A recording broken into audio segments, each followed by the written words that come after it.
In this video, I give you my review of the Hercules P32 and announce the winner to the giveaway. Find out more coming up.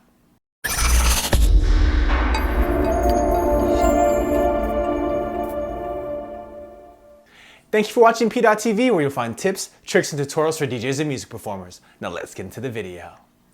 So here is the Hercules P32 all hooked up, running the DJuice 40 software that comes with the unit. So I'll have the DJuice software screen capped somewhere here on the screen so you can see the software and the hardware running at the same time, so you can get an idea of both. So first off, I'll go over the hardware because I think it's the best part of this whole thing. So first and foremost, I talked about it in my unboxing video. The form factor of this is pretty good. It's not too small, it's not too big, so you can definitely just throw this in a backpack, pull up to a party, plug it in via RCA cables, and you're good to go and rock a party pretty much all night long. So big plus there. Good job, Hercules, on the size. And then also on the actual build quality and weight of this thing. It feels sturdy. It's not too light, so it's not gonna move around on you when you set it down somewhere. So another plus on that end as well. The knobs feel really good. They're not too loose. They feel pretty sturdy, I'll say, after playing with it for a while. The one thing I'll say is that these fader caps, first of all, I get it, it's a smaller controller, but they're really small, they're really tiny. Like I can't even fit 2 fingers on here, on the top here. And then also, I just don't like the overall shape of the thing. Like if you look kind of right there, you can see it has this weird kind of tapering shape. Maybe it's something you can get used to, but I just never really got used to the shape of it. I'm used to like a more standard fader cap. But I mean, that's just me. I use the crossfader a lot and also up faders for mixing. I'm really active on the faders. Not all DJs are, so just keep that in mind. Another thing that was kind of weird about this, but I kind of got over, was the way you handle your headphone volume. And that's handled via these 2 buttons here. So this is the volume down and volume up button for the headphone cue.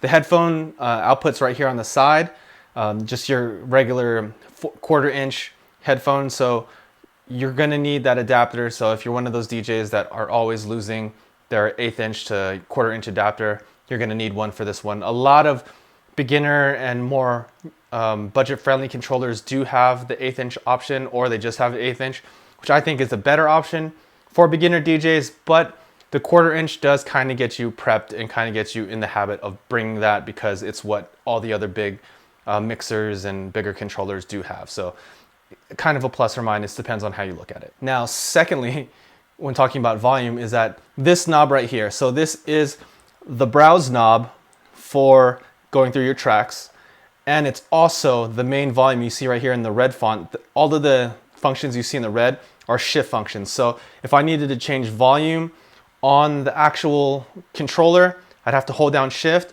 and then move this knob up or down. And it is an encoder, so it's not a really quick turn. It takes a little bit more time than a regular knob would. But then again, when you're dealing with a master volume, you don't want to accidentally nudge it real quick or do something crazy like that.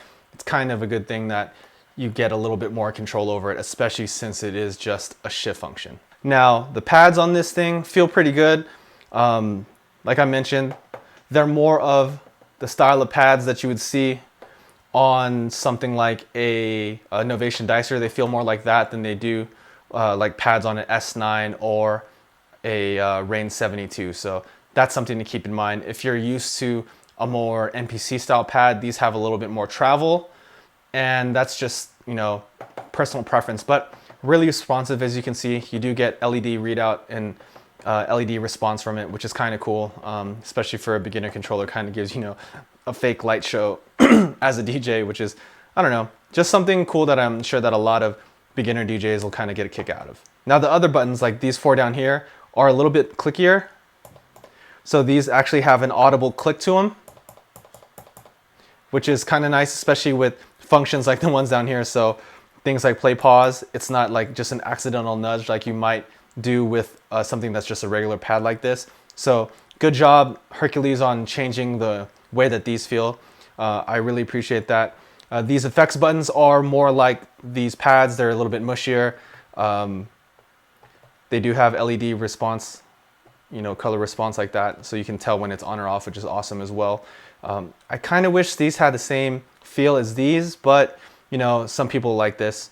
And since you do get that visual feedback, it's kind of easy to see if it's on or off. So, personal preference. Now the looping section really reminds me of my old Tractor S4, where you can see the actual looping size right here on the controller, which is a big plus in my opinion, because especially if you take a look at the software, it's a little busy. Right now on the screen, I have the current default view that the software gives, where you see the third and fourth deck, which are like loop decks that you would see kind of in Tractor. Let me switch it over to the other view. So this is the view that I was using it in mostly. As you can see, it kind of is a waste of space. You see some faux decks on there, but you don't really get much more information than you would when you had the decks in the other mode. But I just like this mode a little bit better because it's a little less cluttered and a little less confusing to look at. Now, what I was talking about with the loop size, you do get little visual feedback on the software. You can see right there underneath that virtual deck, you can see the loop kind of moving on the left side, but it's really small. So having this display on the hardware is a huge plus. I like that function on my S4, and I like it here as well. So I can see exactly how many bars and beats I'm looping.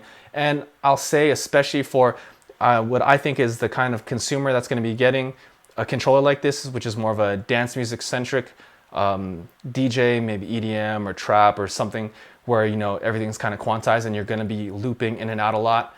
Having a display like this is a big plus and something you don't see on a controller at this price point. Now, like I said, overall, I really like the build quality of this controller for this price point. I have been starting to take this on the road with me, using it as a secondary controller for Serato, and it's really, did a really good job in that regard, using it as a secondary controller in Serato.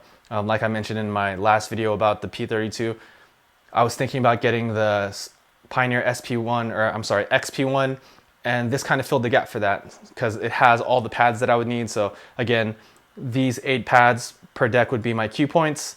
The next row of pads are my auto loops, and then this down here is my beat jump functions when I'm using this with Serato DJ, as well as this being my effects controls, one side per deck.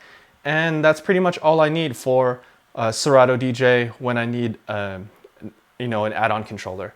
Now, one thing I'm actually going to add that I haven't added yet is a suggestion actually from one of the commenters on my video, so big ups to you, is to add actual pitch bend functions. So maybe these 2 buttons, since I'm not really using them, I'll use these to pitch bend up, pitch bend down.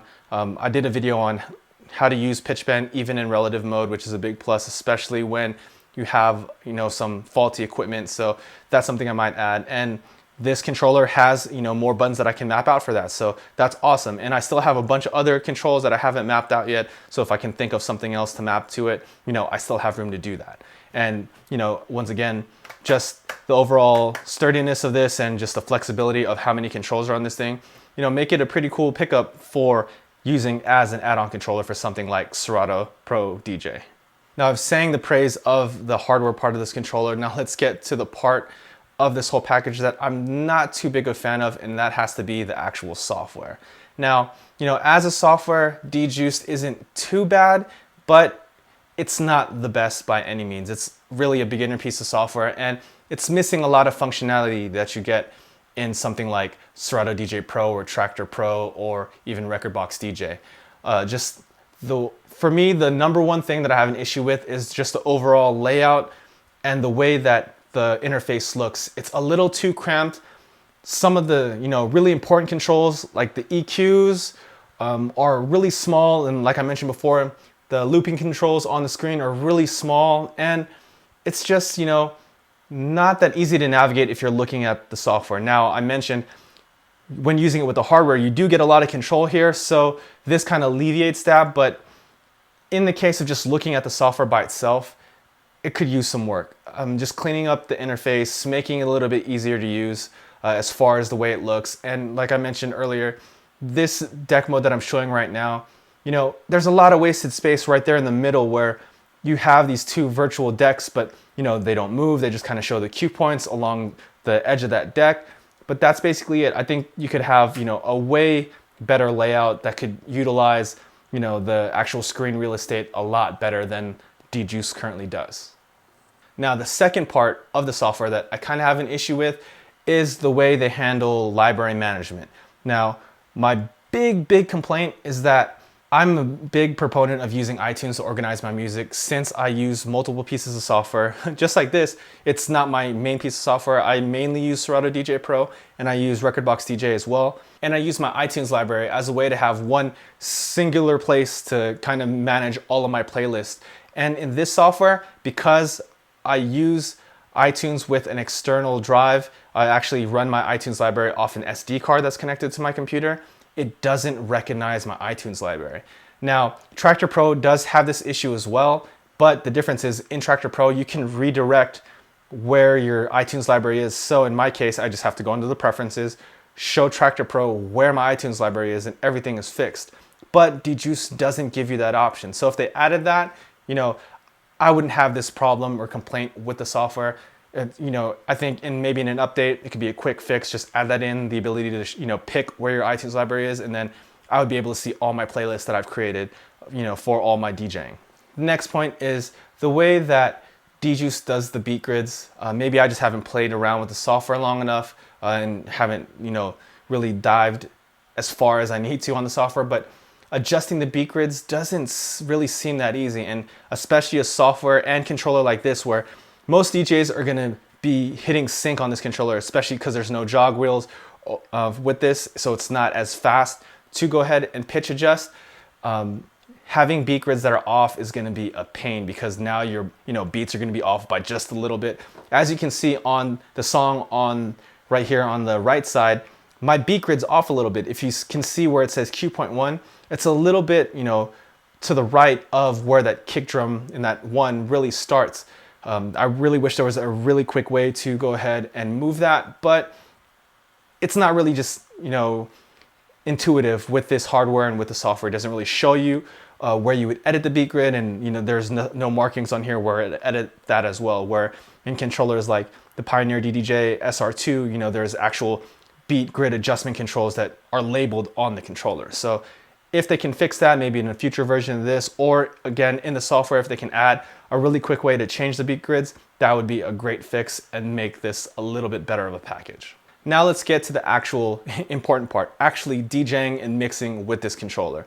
Now, at first I was thinking, wow, that's 16 pads per side. What could you really, use all of that for? But it's actually kind of cool the way they broke it down. So these two first rows right here are going to be your cue points per deck. So I have 3 cue points set here, I have 2 here. This next row is kind of like a like the phase meter on a CDJ 2000 Nexus, where you can see the beats going along. So that's kind of easier to see than me to explain it. So let me go ahead and hit play.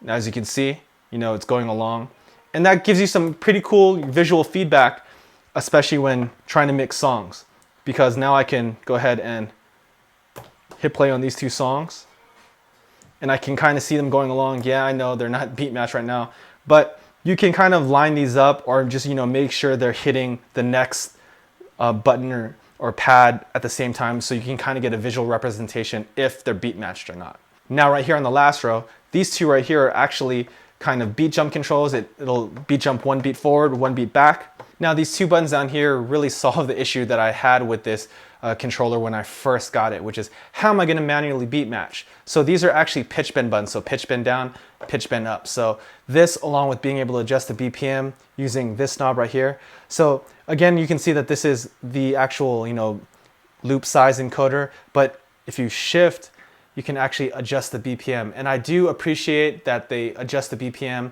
every 1/10 of a BPM, especially with some music that, might be at 92.5 or something like that, where it's not exactly at, a whole number. This gives you the ability to go ahead and beat match it really exact, especially with these actual pitch bend buttons. So good job there. Really came up with a solution to manually beat matching on this controller without having to have actual platters on it. So you know, for all those people that don't want to use sync, there is a way to use this and rock a party and still beat match manually without having to hit that sync button. So let me go ahead and mix these two songs for you guys and give you an idea of how this thing sounds. So let's go ahead and start with this track.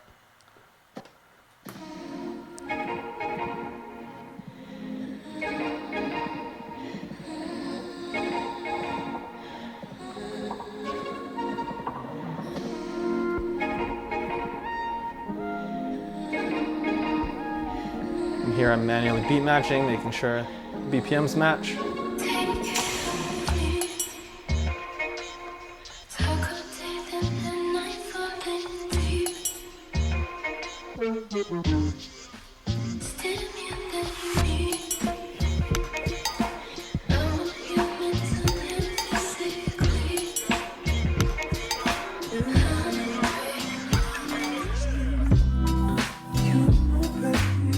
And there you go, manually beat matched, you know, using these pitch bend functions and moving the BPM. So it is possible on this. And if I was going to take this out to rock a party using dejuiced and this, that would probably be my preferred way to do it. I'm just not a guy that uses sync.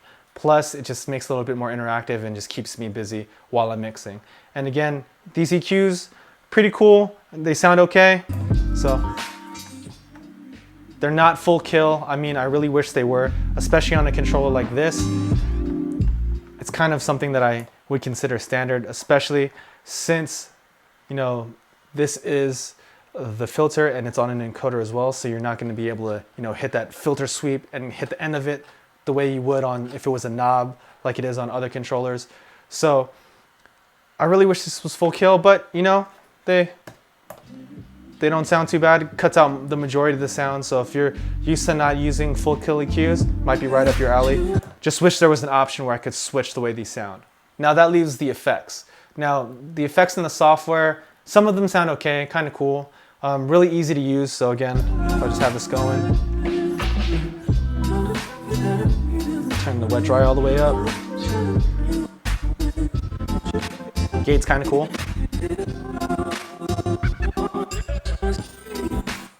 Kind of gives you the time divisions. It's kind of fade out effect. Also, something to note right there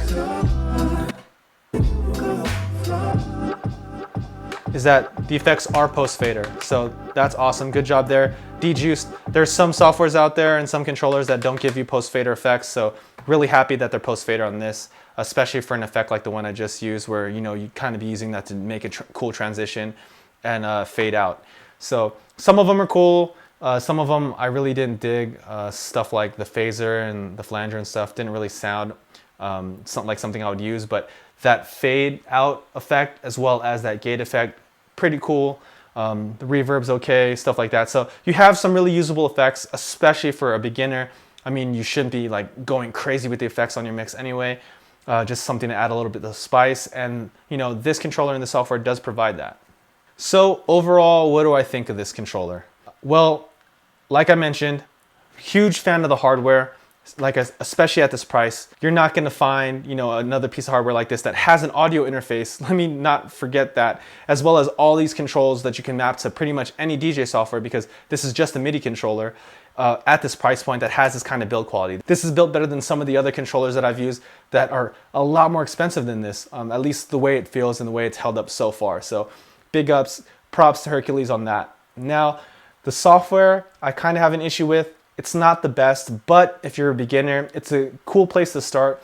You can definitely get the hang of DJing and, you know, get into it and kind of start your journey as a DJ and start learning how to mix correctly, you know, whether it be using sync or manually beat matching. This controller does give you the ability to do that. So from the beginner's point of view, definitely a pretty solid piece of hardware and software. You can definitely start DJing and start doing parties, learning how to, you know, DJ, especially if you have never owned a piece of hardware before. This is a pretty cool way to learn. It's it's pretty different. You don't see very many controllers that don't have platters, except maybe like the old Novation controller or the Tractor X1 that I would use as an add-on controller. And then also for the price, this is a solid add-on controller for something like Serato. I mean, it's pretty much the same footprint as the XP1. and in my opinion gives you way more control. Yeah, you're gonna need to take the time to map it, but you can really make this your own and really get the mapping that's just made for you and how you use the software, as well as this is cheaper than the XP1 as well, so that's something to keep in mind. Now, in the end, would I recommend this piece of hardware? Well, kind of 50-50. As a beginner, for this price point, my gut instinct would say, there are beginner pieces of hardware that have a native support for more, well-known DJ software such as Serato DJ or Tractor Pro or Rekordbox DJ even. But this is pretty solid. If you had this and say maybe a license to Tractor Pro or Rekordbox DJ and you map this out, especially since it has a sound card, this is a pretty solid setup. Now again, that would be an extra cost to you rather than just using the DJuice software, but that also does kind of open up another door where, say you get this controller, you start DJing with DJuice, you like it, you want to get more in depth.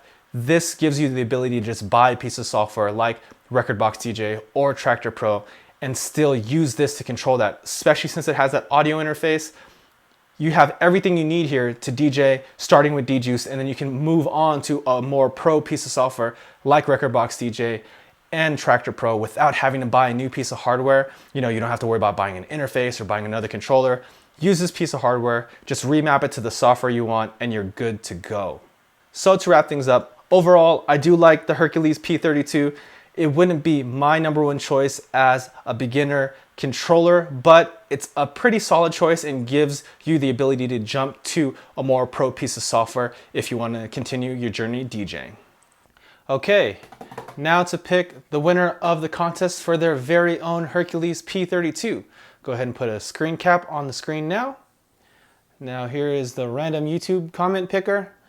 I'll go to the video of the unboxing, copy that over, throw that in.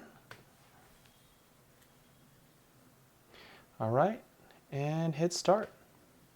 Here we go. And we have a winner coming up. Oliver Force. Congratulations to you. When you see this, please go ahead and reach out to me via message on YouTube or hit me on DM on Instagram if that's a better method for you. And yeah, you have a week to get back to me. If not, then I might have to pick a new winner. Cool. So that's my review of the Hercules P32, and congratulations to the winner of the giveaway. So question of the day, is the P32 something that you might be interested in? Go ahead and leave that down in the comments below. I'd love to hear what you guys have to say. And as always, if you found this video useful, please go ahead and give it a thumbs up. And if you haven't already, go ahead and click right here to subscribe to this channel. Or if you'd like to watch more content, go ahead and click on that video right there. And thank you for watching PDot TV, where you'll find tips, tricks, and tutorials for DJs and music performers. See you next time.